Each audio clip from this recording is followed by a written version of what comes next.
Mon frère, ma sœur, que le Seigneur te bénisse.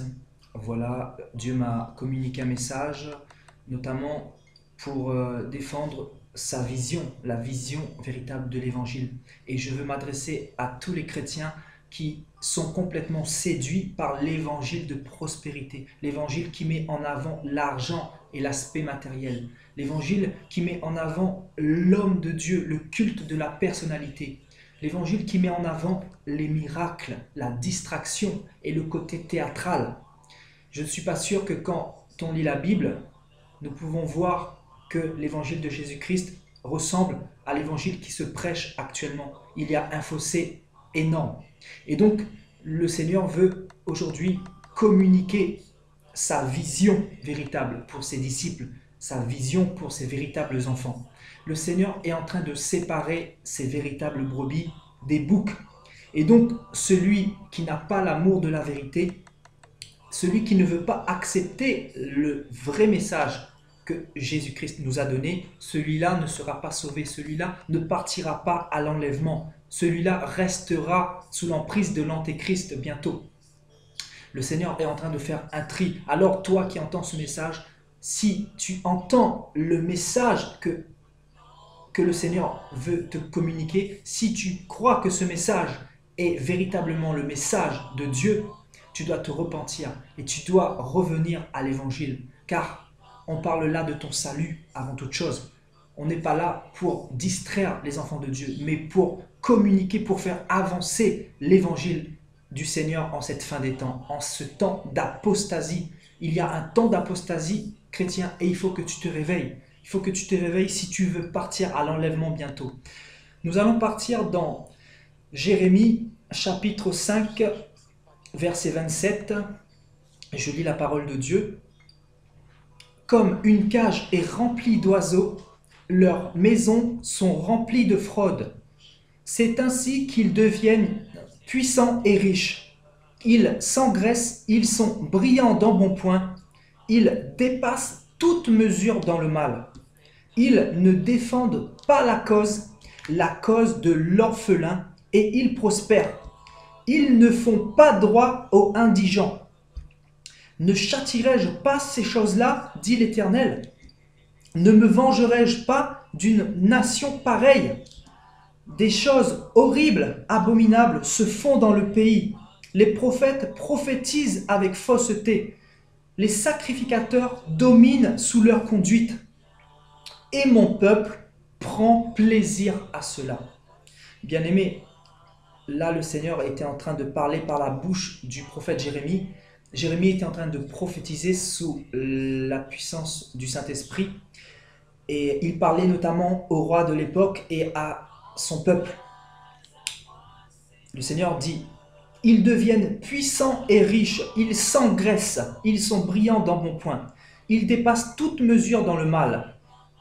Et ils ont négligé la cause principale, la cause de l'orphelin, et ils n'ont pas fait droit à l'indigent. Ils ont mis de côté l'essentiel. Ils ont préféré s'enrichir, ils ont préféré s'engraisser. Et c'est ce qui se passe actuellement, bien-aimés. Ecclésiaste nous dit qu'il n'y a rien de nouveau sous le soleil. Ce qui a été, c'est ce qui sera. Et nous sommes exactement dans la même situation aujourd'hui. Et donc, ils ont mis de côté la cause de l'orphelin et ils ont continué de prospérer. Le Seigneur dit: ne châtierai-je pas ces choses-là, dit l'Éternel? Ne me vengerai-je pas d'une pareille nation? Des choses horribles, abominables se font dans le pays. Les prophètes prophétisent avec fausseté. Les sacrificateurs dominent sous leur conduite. Et mon peuple prend plaisir à cela.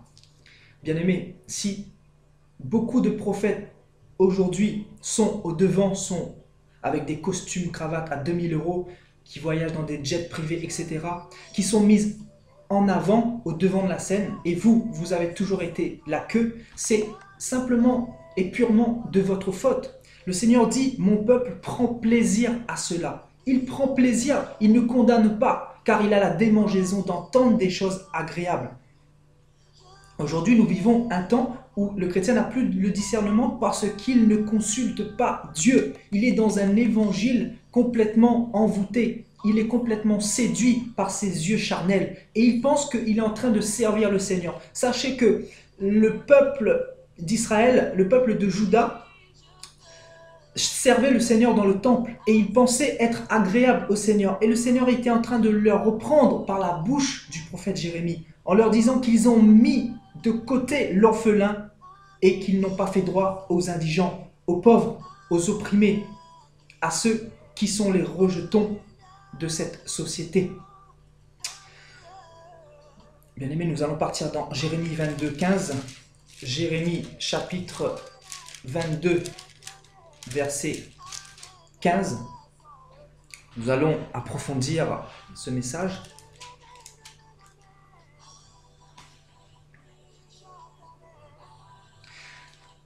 Ton père ne mangeait-il pas, ne buvait-il pas? Là, c'est l'Éternel qui parle. Mais il pratiquait la justice et l'équité, et il fut heureux. Il jugeait la cause du pauvre et de l'indigent, et il fut heureux. N'est-ce pas là me connaître, dit l'Éternel? Là, c'est Dieu qui parle par la bouche de Jérémie sur le roi Joachim, fils de Josias, roi de Juda. Le Seigneur est en train de dire à Joachim, ton père ne mangeait-il pas, ne buvait-il pas? Mais il pratiquait la justice et l'équité. Donc son père était dans la justice et l'équité et lui, il ne l'est pas. Et le Seigneur dit, ton père fut heureux parce qu'il était dans la justice et l'équité. Il jugeait la cause du pauvre et de l'indigent, et il fut heureux. N'est-ce pas là me connaître, dit l'Éternel? Là, le Seigneur est en train de dire que me connaître, c'est bien de dire que tu connais le Seigneur. Mais là, le Seigneur dit que me connaître, c'est prendre part à la souffrance des pauvres, à la souffrance des orphelins, à tous ceux qui sont rejetés dans cette société, à l'injustice. Et donc, le Seigneur est en train de nous dire que celui qui veut plaire à Dieu, il doit d'abord donner sa vie pour ses amis. Il doit donner sa vie pour ceux qui sont rejetés, pour ceux qui sont opprimés, pour la veuve, pour l'orphelin. Car le Dieu de la Bible est d'abord le Dieu des délaissés, le Dieu des choses viles de ce monde. Et donc aujourd'hui, nous pouvons constater que les hommes de Dieu, pour 90%, ils ont compris l'évangile à leur manière. Ils ne sont pas dans la vision de l'évangile de Jésus-Christ. Car ils sont en train de voyager, ils sont en costume, cravate, alors que des gens meurent de faim. Je ne dis pas qu'il est interdit de mettre un costume, une cravate. Non, ce n'est pas ça le message. Mais on doit avant tout s'humilier. On doit faire passer l'autre avant nous. On doit être sur le front. Et si on fait l'œuvre du Seigneur, on doit utiliser cet argent pour faire avancer l'œuvre de Dieu. L'œuvre de Dieu, c'est quoi? C'est l'amour. C'est aller sur le terrain. C'est aller prendre part aux souffrances de l'orphelin, de la veuve. C'est se mettre au même rang, au même niveau que celui qui souffre, que l'opprimé. Car si nous, qui sommes le sel de la terre, nous n'allons pas sur le front, qui est-ce qui va partir sur le front? Ce ne sont pas nos gouverneurs, ce ne sont pas nos présidents, car il y a de plus en plus de pauvres et de plus en plus de riches. Donc, c'est à nous, enfants de Dieu, d'avoir cette pensée du Seigneur et de le communiquer, de vivre dans cette vision. Car ceux qui se disent prophètes aujourd'hui sont des prophètes de Baal, sont des prophètes du diable, ne sont pas des prophètes, ils ne sont pas dans la vision. Il y a beaucoup de noms, il y a des noms qui me passent par la tête, des prophètes que je vois sur Facebook, notamment en Afrique. Et beaucoup adulent ces hommes-là. Beaucoup sont en train d'aduler, d'acclamer, d'approuver ces hommes-là. Ces hommes qui sont dans l'erreur, qui ne sont pas dans la vision de Jésus-Christ. Le Seigneur a dit, ceux qui me disent « Seigneur, Seigneur » n'entreront pas tous dans le royaume des cieux, mais seulement ceux qui font la volonté de mon Père. Et c'est quoi la volonté de mon Père? C'est donner sa vie pour ses amis. C'est être avec les plus faibles. C'est ça être disciple de Jésus-Christ. C'est ça être serviteur de Jésus-Christ. C'est pour ça qu'aujourd'hui, quand il y a des prophètes qui se lèvent et qui disent la vérité, ils ne sont pas approuvés, ils sont lapidés. Mais ceux qui sont dans les choses, dans l'évangile de la prospérité, l'évangile du diable, l'évangile de Satan, eux, ils sont approuvés, ils sont acclamés. Et donc, on aide ces hommes-là, on donne de l'argent parce que ces prophètes-là vous font croire que si vous ne donnez pas la dîme ou quoi que ce soit, vous ne serez pas bénis, vous serez maudits. Alors, vous avez toujours donné la dîme et vous n'avez jamais été bénis. Donc, aujourd'hui, frères et sœurs, il faut un véritable réveil, il faut une réforme profonde si vous voulez aller à l'enlèvement. Jugez vous-même si le message que je vous donne est du Seigneur ou pas. Il n'y a pas 50 pensées du Seigneur. La pensée du Seigneur, c'est la parole de Dieu que je suis en train de vous lire. Nous allons partir dans Jérémie 24. Écoutez ce qu'a dit Jérémie en tant que prophète, véritable prophète. Il voulait fuir son appel. Et regardez ce que Jérémie disait au chapitre 20, verset 14. « Maudit soit le jour où je suis né, que le jour où ma mère m'a enfanté ne soit pas béni. Maudit soit l'homme qui porta cette nouvelle à mon père. Il t'est né un fils et qui le combla de joie. Que cet homme soit comme les villes que l'Éternel a détruites sans miséricorde. Qu'il entende des gémissements le matin et des cris de guerre à midi. Que ne m'a-t-on fait mourir dans le sein de ma mère? Que ne m'a-t-elle servi de tombeau? Que n'est-elle restée éternellement enceinte? Pourquoi suis-je sorti du sein maternel? Pour voir la souffrance et la douleur, et pour consumer mes jours dans la honte. Jérémie était un prophète qui a beaucoup souffert, qui était seul contre tous, car il était loin du Seigneur. Être loin du Seigneur, c'est quoi? Être un véritable prophète du Seigneur, c'est communiquer la pensée du Seigneur. Et la pensée du Seigneur ne plaît pas. Car Jésus-Christ lui-même a été persécuté, il a été outragé, il a été frappé et il a été crucifié sur un poteau. Jean-Baptiste a eu la tête coupée. Étienne a été le premier martyr de la Bible. Et tous les prophètes, le Seigneur dit de Genèse à Malachie, tous les prophètes ont été rejetés. Donc être prophète n'est pas être au-devant de la scène. Les prophètes de Dieu sont cachés. Les prophètes de Dieu crient ici et là comme Jean-Baptiste. Ils ne sont pas acclamés dans des costumes à 2-3 000 euros. Ce ne sont pas des prophètes bien-aimés. Il faut vous réveiller. Il faut vous réveiller. Jérémie lui-même a voulu fuir son appel. Jérémie a maudit le jour de sa naissance. Il a maudit le jour de sa naissance. Car il ne pensait pas qu'en venant au monde, en servant le Seigneur éternel des armées, il allait souffrir à ce point. Sache que si tu sers le Seigneur, tu vas souffrir. Tu vas souffrir car il y a l'opposition, il y a Satan qui ne voudra pas que tu réussisses dans l'œuvre que le Seigneur t'a donnée. Mais le Seigneur te donne la grâce. Le Seigneur a dit qu'ils te feront la guerre, mais ils ne pourront pas te vaincre car je serai avec toi. Je serai avec toi pour trouver toujours cette porte de sortie, pour t'aider à chaque fois. Bien-aimés, nous allons partir dans Acte 20 pour voir un peu ce que le Nouveau Testament nous dit. Acte 20.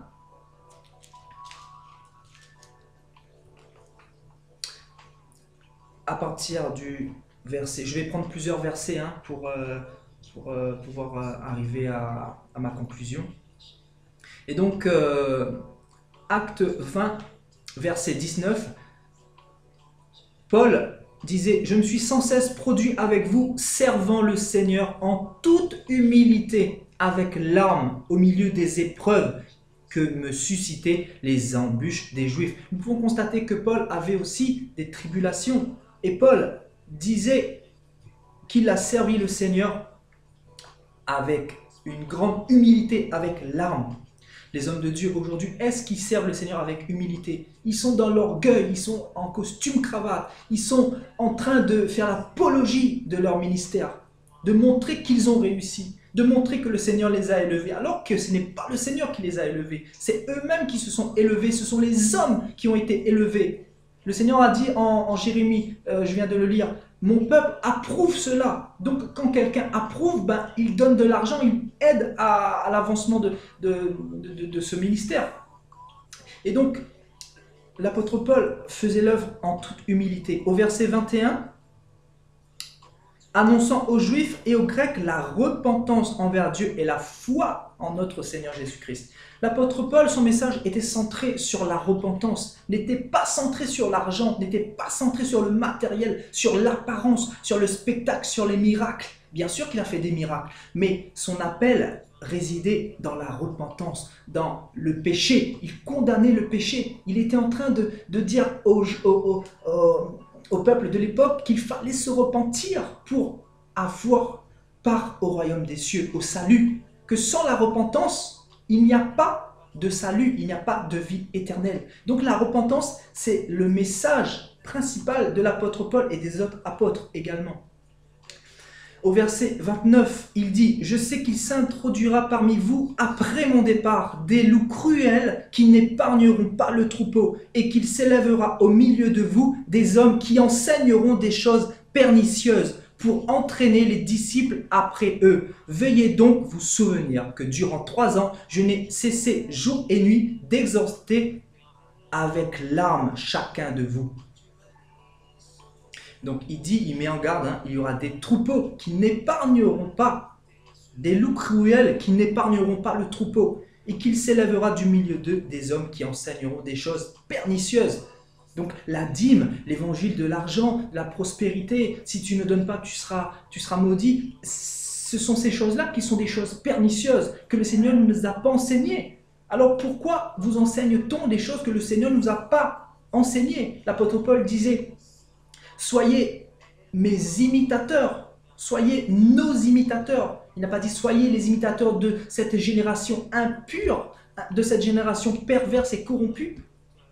Et il dit, maintenant je vous recommande à Dieu et à la parole de sa grâce, à celui qui peut édifier et donner l'héritage avec tous les sanctifiés. L'apôtre Paul nous a recommandé à Jésus-Christ. Il ne nous a pas recommandé à un apôtre, à un homme de Dieu, à un prophète. Non, il nous a recommandé au Seigneur, à la parole, à Jésus-Christ qui est esprit. Si tu as besoin de communiquer, tu vas dans ta chambre, comme le dit Matthieu 6,6, tu te prosternes et tu parles à ton Dieu. Tu médites la parole et le Seigneur va te communiquer sa pensée. Avant toute chose, tu dois être avec le Seigneur.